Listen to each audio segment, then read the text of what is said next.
আমি দেবাশিস মুখোপাধ্যায় বলছি। আমার বাড়ি উত্তরপাড়া জমিদার বাড়ি। আমি একজন সদস্য। আমার যিনি ঠাকুমা ছিলেন নীলিমা দেবী, তার মা বীণাপাণি দেবী ছিলেন পাথুরিয়াঘাটার মুখোপাধ্যায় পরিবারের সদস্যা। বীণাপাণি দেবীরা 5 বোন 1 ভাই ছিলেন। আমি ক্রোনোলজিক্যালি বলে যাচ্ছি: সরোজিনী, মৃণালিনী, বীণাপাণি, সুশোভিনী, সুহাসিনী এবং 1 ভাই শরদিন্দু।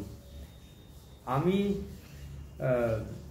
বীণাপাণি দেবীর প্রদৌহিত্র এবং আমার সামনে রয়েছে রাজশ্রী গাঙ্গুলি রায়। রাজশ্রী গাঙ্গুলি রায় হচ্ছে বীণাপাণির দিদি সরোজিনী দেবীর প্রদৌহিত্রী, এবং তার পাশে আমার জামাইবাবু ভবানী শঙ্কর গঙ্গোপাধ্যায়, আর আমার খুড়তুতো ভাই কৌশিক মুখোপাধ্যায় উত্তরপাড়া, তার স্ত্রী পায়েল মুখোপাধ্যায় উত্তরপাড়া, আর আমার কন্যা দেবস্মিতা মুখোপাধ্যায় উত্তরপাড়া। আমি আজকে গাঙ্গুলি পরিবার সম্বন্ধে একটু বলতে শুরু করি, তারপর আমরা আবার মুখোপাধ্যায় পরিবার বা অন্য কোনো পরিবারে আমরা এসে যাব। আচ্ছা, আমরা অনেকেই জানি বা জানি না যে বঙ্গরাজ আদিসুরের পুত্রেষ্টি যজ্ঞের পুরোহিত হিসেবে পঞ্চব্রাহ্মণকে আদিসুর নিয়ে এসেছিলেন উত্তর ভারতের কান্যকুব্জ থেকে, কনৌজ থেকে। কান্যকুব্জের বর্তমান নাম হচ্ছে কনৌজ, এবং সেই পঞ্চব্রাহ্মণ যারা ছিলেন তাদের নাম ছিল শ্রীহর্ষ ভরদ্বাজ, ভট্টনারায়ণ শাণ্ডিল্য, দক্ষ কাশ্যপ, বেদগর্ভ সাবর্ণ এবং ছান্দর বাৎস।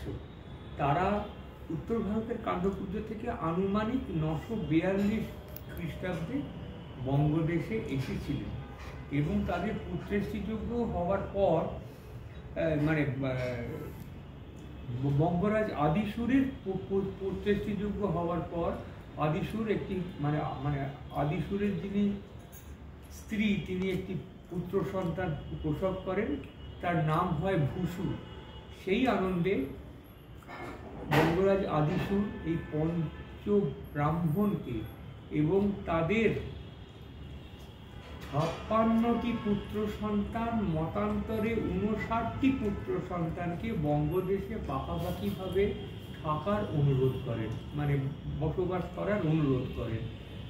বঙ্গরাজ আদিসুরের অনুরোধ ফেলতে না পেরে এই পঞ্চব্রাহ্মণ শেষ পর্যন্ত কান্যকুব্জ থেকে বাংলায় এসে বসবাস শুরু করেন। এর মধ্যে শ্রীহর্ষ ভরদ্বাজের ছিল 4টি পুত্র সন্তান, ভট্টনারায়ণ শাণ্ডিল্যের ছিল 16টি পুত্র সন্তান, দক্ষ কাশ্যপের ছিল 14টি পুত্র সন্তান, বেদগর্ভ সাবর্ণের ছিল 11টি পুত্র সন্তান এবং ছান্দর বাৎসের ছিল 11টি পুত্র সন্তান। তা এই পঞ্চব্রাহ্মণের ভেতরে সব থেকে যিনি বয়স্ক, তিনি ছিলেন বেদগর্ভ সাবর্ণ। এরপরে এদের 56টি মতান্তরে 59টি গাঁই দান করা হয়। গাঁই মানে হচ্ছে রাম। তা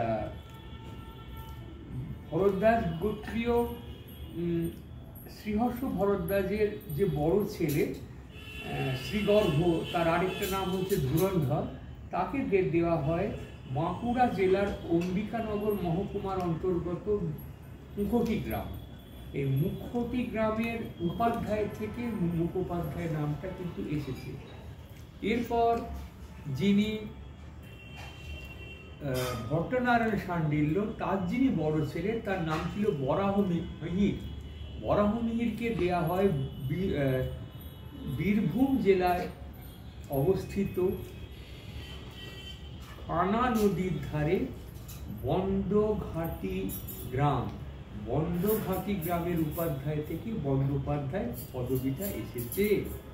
তারপরে দেওয়া হয় দক্ষ কাশ্যপের ষষ্ঠ পুত্র, সব থেকে যে জ্যেষ্ঠ পুত্র নয়, তার ষষ্ঠ পুত্র, তার নাম ছিল সুলোচন। সুলোচনকে দেওয়া হয় বর্ধমান জেলার, বর্তমান যেটা আছে, বর্তমানে বর্ধমান জেলার যে গলসি বলে যে জায়গাটা আছে, বর্ধমানের পরে 2-3টে স্টেশনের পরে, সেই গলসিটারই একটা অংশটার নাম ছিল ছাটুতি গ্রাম। সেই ছাটুতি গ্রামের উপাধ্যায় থেকে চট্টোপাধ্যায় এসছে। বেদগর্ভ সাবর্ণর বড় ছেলে হলায়ুধ, হলায়ুধকে দেওয়া হয়েছিল বর্ধমানের শক্তিগড় অঞ্চলে, শক্তিগড়েরই গায়ের একটা গ্রাম, তার নাম ছিল গাঙ্গুর। গাঙ্গুর পরবর্তীকালে তার নাম হয় গাঙ্গুল। তা গাঙ্গুর থেকে গঙ্গোপাধ্যায়, গাঙ্গুল থেকে গাঙ্গুলি, এটা মনে রাখতে হবে। আবার বলি, গাঙ্গুর থেকে গঙ্গোপাধ্যায়, আর সেই গ্রামটারই উচ্চারণ করতে করতে মানে কি বলবো, এটা একটুখানি মিসপ্রোনাউন্স হয়ে যায়, এটা সবসময়তেই হয়। তা সেই গাঙ্গুল থেকে গাঙ্গুলি, তাদের আদি নিবাস বাংলায় ছিল বর্ধমান জেলার শক্তিগড়ের একদম গায়ে। আর যারা ঘোষাল ছিল, ছান্দর বাৎস যাদের নাম, তাদের দেওয়া হয়েছিল বীরভূম জেলার ঘোষ রাম বলে একটা গ্রাম ছিল, সেই গ্রামটি ছান্দর বাৎসের জ্যেষ্ঠ পুত্রকে দেওয়া হয়। এইভাবে আরও অনেক মানে ছেলেদের অনেক গ্রাম সমস্ত সব দান করা হলো। দান করার পরেতে তারা প্রায় 10 থেকে 12 প্রজন্ম তারা সেই সমস্ত গ্রামেতে বসবাস করতে থাকে। এরপরে চলে এলো দ্বাদশ শতাব্দী।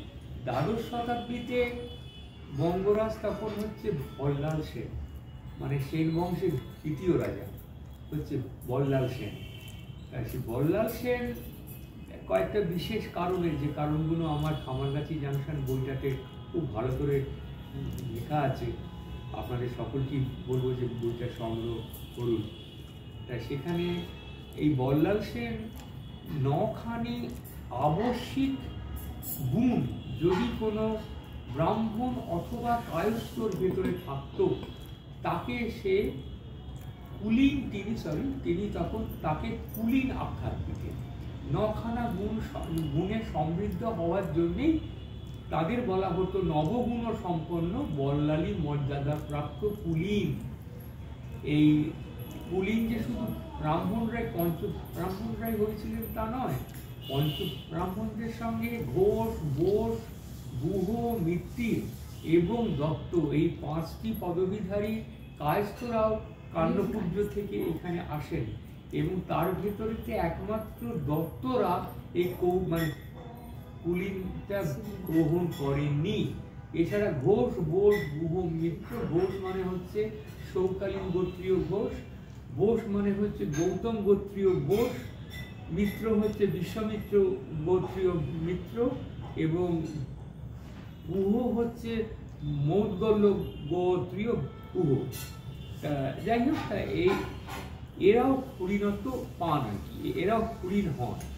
এরপরেতে বল্লাল সেন একটা অদ্ভুত জিনিস, একটা উনি কিন্তু যে শুধু দিয়েছিলেন তা নয়, উনি একটা কিন্তু ক্লোজ ওয়াচ রাখতেন যে তারা 9টা গুণকে কমপ্লাই করছে কিনা, এবং যারা যারা কমপ্লাই না করতো তাকে কুলীন করতে। এই 9টা গুণের ভেতরে মানে সব থেকে যিনি বেশি সুষ্ঠুভাবে বল্লাল সেনের মতে কমপ্লাই করেছিলেন, তিনি ছিলেন বেদগর্ভ সাবর্ণের উত্তরসূরি শিশুপতি গঙ্গোপাধ্যায়। অর্থাৎ শিশুপতি গঙ্গোপাধ্যায় ছিলেন বল্লাল সেনের বিচারে শ্রেষ্ঠ কুলীন। এই শ্রেষ্ঠ কুলীন হওয়ার জন্য শিশুপতি গঙ্গোপাধ্যায়কে বল্লাল সেন গঙ্গার পূর্ব তীরে 16 মাইল লম্বা একটি নিষ্কর জমি দান করে। সেই জমিটা শুরু হয় আর্যদ্বীপ বলে একটি জায়গা থেকে এবং শেষ হয় বহুলাপুরীতে। আর্যদ্বীপের বর্তমান নাম আড়িয়াদহ এবং বহুলাপুরীর বর্তমান নাম বেহালা এবং ওড়িশা তার ভেতরে। অর্থাৎ পুরো কলকাতা শহরটাকে, তখন তো শহর হয়নি, তখন একটা জায়গা ছিল 16 মাইল লম্বা। এটা কিন্তু বঙ্গরাজ বল্লাল সেন দান করেছিলেন শিশুপতি গঙ্গোপাধ্যায়কে এবং এই জায়গাটার নাম ছিল কালীক্ষেত্র। কালীক্ষেত্র কেন? কারণ এখানে কালীঘাটের কালী বিরাজিতা। এই জায়গাটার নামই ছিল কালীক্ষেত্র। সুতরাং যারা গঙ্গোপাধ্যায় বংশীয় তারা সবসময়তেই দাবি করতে পারেন যে পুরো কলকাতাটাই ছিল ওনাদের। মানে তাদের যদি সত্যি সত্যি এটা ভাগ হতো ঠিক সেইভাবে, তারা কলকাতার কোনো না কোনো জায়গা উত্তরাধিকারী সূত্রে কিন্তু পেত, উত্তরাধিকারী সূত্রে।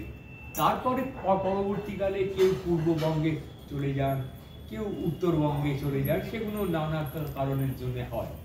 আচ্ছা, শিশুপতি গঙ্গোপাধ্যায়ের পরেতেও বলছি দু একটা প্রজন্ম পরে তারা এখন, হ্যাঁ একটা কথা, যেহেতু বল্লাল সেনের রাজধানী ছিল নবদ্বীপ, নবদ্বীপ হলো পশ্চিমবঙ্গে সব থেকে প্রাচীন এক্সিস্টিং নগরী, যে নগরীটা এখনো রয়েছে, সেটা বয়স প্রায় 1100 বছরের বেশি, নবদ্বীপ। তা নবদ্বীপেতেই সবাইকে থাকতে হতো। এখন নবদ্বীপে থেকে যখন তারা মানে বল্লাল সেনের পরে তার ছেলে লক্ষণ সেন তাকে অ্যাটাক করে, ইখতিয়ার উদ্দিন মোহাম্মদ বিন বখতিয়ার খিলজি, তারপরে তুর্কি আক্রমণ আর কি যাকে আমরা বলি, এখানে মুসলমান শাসন শুরু হয় বঙ্গদেশে। নবদ্বীপ প্রায় লুণ্ঠিত হয়, সর্বত্র লুণ্ঠিত হয়, নবদ্বীপও লুণ্ঠিত হয়। তখন তারা বিভিন্ন জায়গাতে পালিয়ে যায়, পালিয়ে যেতে যেতে তখন তারা মানে গঙ্গোপাধ্যায় বংশীয় একটা বড় অংশ পাটোয়ার কাছে আমাটি বলে একটা গ্রাম ছিল, আমাটি ময়াকার টয়বর্ষ, এই আমাটি গ্রামেতে তারা বসবাস শুরু করে। সেখানে তারা অনেক পুরুষ ছিলেন। এবারে আমি একটা অন্য দিক আনছি, গঙ্গোপাধ্যায় বংশীয়দেরই আনছি। সেই শিশুপতি গঙ্গোপাধ্যায়ের উত্তরসূরি ছিলেন পরমেশ্বর গঙ্গোপাধ্যায়। পরমেশ্বর গঙ্গোপাধ্যায় বৃদ্ধ বয়সে 1515 সালে হোসেন শাহের আমলে চট্টগ্রামে বসে প্রথম সংস্কৃত মহাভারত থেকে বাংলায় অনুবাদ করেন এবং চট্টগ্রামের শাসকের অনুরোধে সেটা করা হয়। তখন শাসকের নাম ছিল পরাগল খাঁ।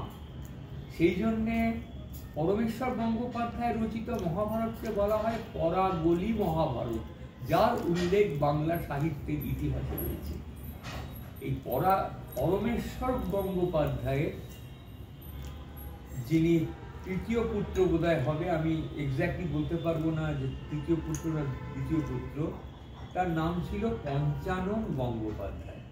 পঞ্চানন গঙ্গোপাধ্যায় মাঝ বয়সে মোগল সম্রাট হুমায়ুনের ওয়ার স্ট্র্যাটেজিক ছিলেন, অর্থাৎ যুদ্ধের পরিকল্পক ছিলেন মোগল সম্রাট হুমায়ুনের। এবার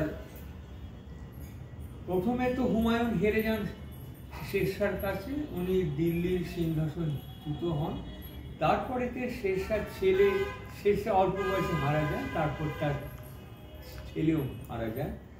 তারপরে তাদের উত্তরসূরিকে ওই পরমেশ্বর গঙ্গোপাধ্যায়ের মানে যাকে বলে বলতে পারো কি যে ক্যাপ্টেন্সিতে, মানে বুদ্ধিতে, এতে সে হুমায়ুন সফল হয় একে মানে শেরশাহর উত্তরসূরিকে হারিয়ে আবার দিল্লির মসনদে বসা। যদিও তার অল্প 2-1 বছর বাদে হুমায়ুনও পুরনো কেল্লা থেকে সিঁড়ি থেকে পড়ে গিয়ে উনি মারা যান, এটা ঘটনা। তা যখন উনি যুদ্ধে যখন যেতেন, উনি আনন্দে পঞ্চানন গঙ্গোপাধ্যায়কে এই যে বর্তমান 24 পরগনা জেলা আছে, মানে অবিভক্ত 24 পরগনা জেলা, এর ভেতরে 16টি পরগনা উনি দান করেন এই পঞ্চানন গঙ্গোপাধ্যায়কে। কে না মোগল সম্রাট হুমায়ুন। এবারে এখানে দান করার পর তিনি তাকে প্রচুর অর্থ দেন, মানে গয়নাগাটি অনেক কিছু দেন, এবং তাকে একটি উপাধি দেন। উপাধিটা হচ্ছে শক্তি খান। খান মানে কিন্তু এক্ষেত্রে হচ্ছে খানদান। খান মানে হচ্ছে খানদান। এখন ওই শখত খান বা শক্তি খান, তাই সেই শক্তি খান উপাধি প্রাপ্ত হবার পরে পঞ্চানন গঙ্গোপাধ্যায়ের নাম হয়ে যায় পাঁচু শক্তি খান। পাঁচু শক্তি খান একটা বিরাট বড় ফিগার আমাদের বাংলার ইতিহাসে। আমি সেটা বলছি।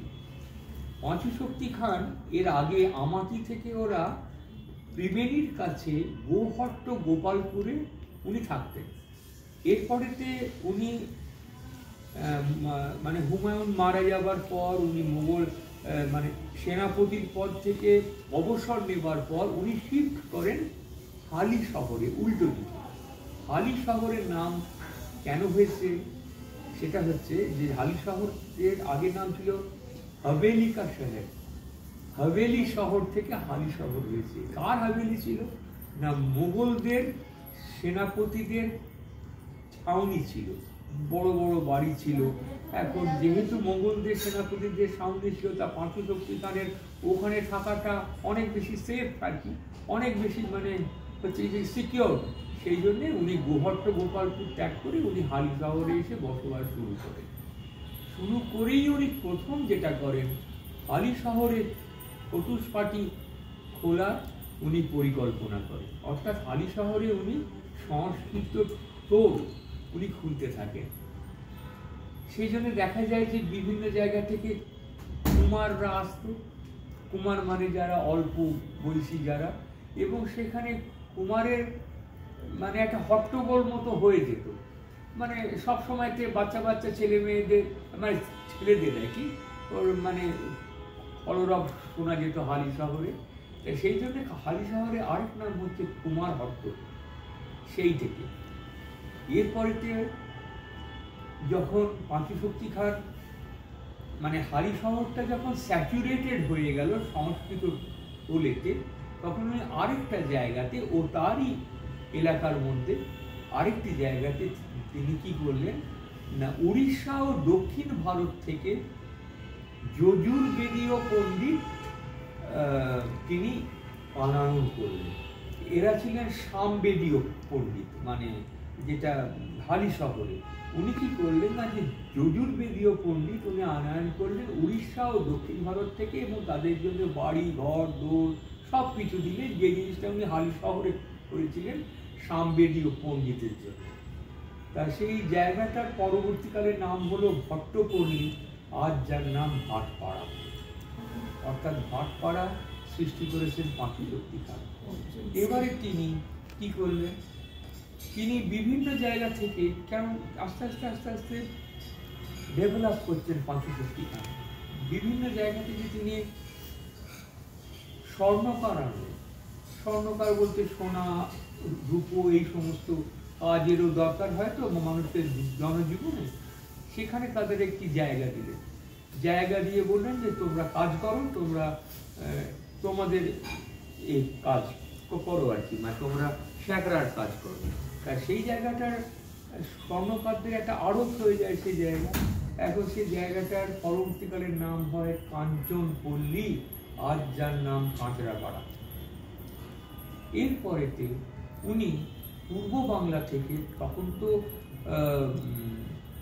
সেরকম ডাক্তার তো ছিল না, তখন বৈদ্য ছিল, বৈদ্য ব্রাহ্মণদের আনয়ন করলেন পূর্ববঙ্গ থেকে। পূর্ববঙ্গ থেকে বৈদ্য ব্রাহ্মণ আনয়ন করে হালি শহরে বললে যে আপনারা থাকুন, কারুর কোনো চিকিৎসা হলে পরে, কারুর কোনো অসুবিধে হলে পরে আপনারা তাদেরকে চিকিৎসা করবেন। পাঁচু শক্তি খান মারা যাওয়ার পর তাদের একটা বড় অংশ হালি শহর থেকে শিফট করে গেল গঙ্গার পশ্চিম কূলে। যে জায়গাতে সেই সংখ্যাটা শিফট করে গেল সেই জায়গাটা হচ্ছে এখন তার বর্তমান নাম হচ্ছে বৈদ্যবাটি, যেটা শেওড়াফুলির পরেই হচ্ছে বৈদ্যবাটি। সেই বৈদ্যরা মানে পাঁচুশক্তি খানের আনানো আর কি। এছাড়া উনি অনেক কুম্ভকারকে নিয়ে এসেছিলেন, কুমোর তাদের কাজ, মাটি, তখন তো মাটির সমস্ত কিছু, তা সেই জন্য এই সমস্ত কাজ উনি করে তো গেছেন। এরপর কি করতে হবে, জিনিসপত্র তো তৈরি হচ্ছে, অনেক কিছু জিনিস তৈরি হচ্ছে, স্যাকরার সোনা দানা তৈরি হচ্ছে, সোনা দানা গয়না তৈরি হচ্ছে, জিনিসপত্র তৈরি হচ্ছে, তার তো একটা মার্কেটিংয়ের দরকার। তখনকার দিনে মানে মানে ওই নৌযান ছাড়া আর তো কোনো উপায় ছিল না, মানে যাকে বলে নদী পথে যান ছাড়া আর কোনো জায়গাতে যান যেত না। সেই জন্য উনি একটা জায়গা ঠিক করলেন ওই অঞ্চলে, ঠিক যেখান থেকে যেখানে একটা বড় মার্কেট, মানে একটা বাজার উনি স্থাপন করতে পারেন। তিনি নাম দিলেন নবহট্ট সেই জায়গাটা। বর্তমানে সেই জায়গাটার নাম হচ্ছে নৈহাটি। তা সুতরাং দেখা গেল যে হারিয়ে ভাটপাড়া থেকে কাঁচরাপাড়ায় এতটা বিরাট এরিয়া, তার রূপকার হয়ে গেলেন পাঁচুশক্তি খান। এই পাঁচুশক্তি খানের রপৌত্র হচ্ছেন আমরা যাকে বলি সাবর্ণ রায়চৌধুরী, অর্থাৎ লক্ষ্মীকান্ত রায়চৌধুরী। তার সম্বন্ধে আরো অনেক কিছু বলতে হয়। এবারে আমি কিন্তু আবার লক্ষ্মীকান্ত রায়চৌধুরী, আমি এবং বোধ আমি হচ্ছে ষোড়শ উত্তরসূরি এবং কৌশিক হচ্ছে পঞ্চদশ উত্তরসূরি, মানে সাবর্ণ রায়চৌধুরী বলছে, তার অনেক আছে। তা এইটা আমার বলার ছিল আর কি। এখন সেটাকে আমি উপস্থাপনা করলাম, আপনাদের কেমন লেগেছে আমি জানি না, তবে এটাই কিন্তু ইতিহাস।